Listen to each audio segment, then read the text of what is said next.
আসসালামু আলাইকুম, সবাই কেমন আছেন?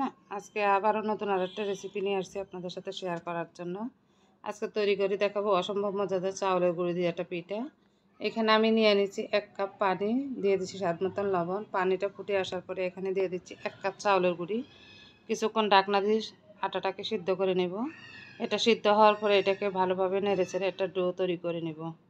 তো ডোটা খুব সুন্দর করে তৈরি করে নিতে হবে। ডোটা যখন ঠান্ডা হয়ে আসছে কুসুম কুসুম থাকা অবস্থায় ভালোভাবে হাত দিয়ে এটাকে মেখে খুব সুন্দর করে ডোটা তৈরি করে নিলাম।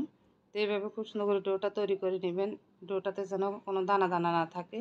দানা দানা থাকলে পিঠাটা দেখতে সুন্দর লাগবে না, হাতে বানানো খুব তেমন একটা ভালো হবে না।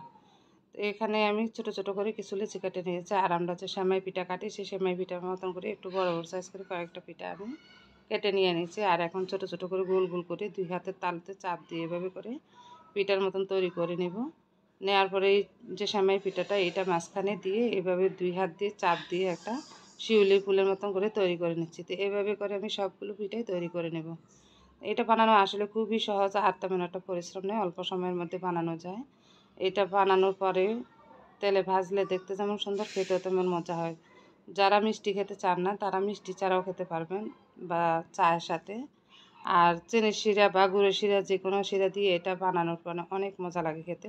তা আমার বাসায় গুড় ছিল না, তাই আমি চিনির শিরা দিয়ে তৈরি করে নেব। তো এখানে আমি দিয়ে দিচ্ছি 1/2 কাপ চিনি আর দিয়ে দিচ্ছি 1/2 কাপ পানি।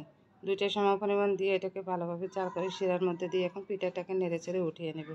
আপনারা চাইলে গুড়ের শিরা দিয়েও করে নিতে পারেন।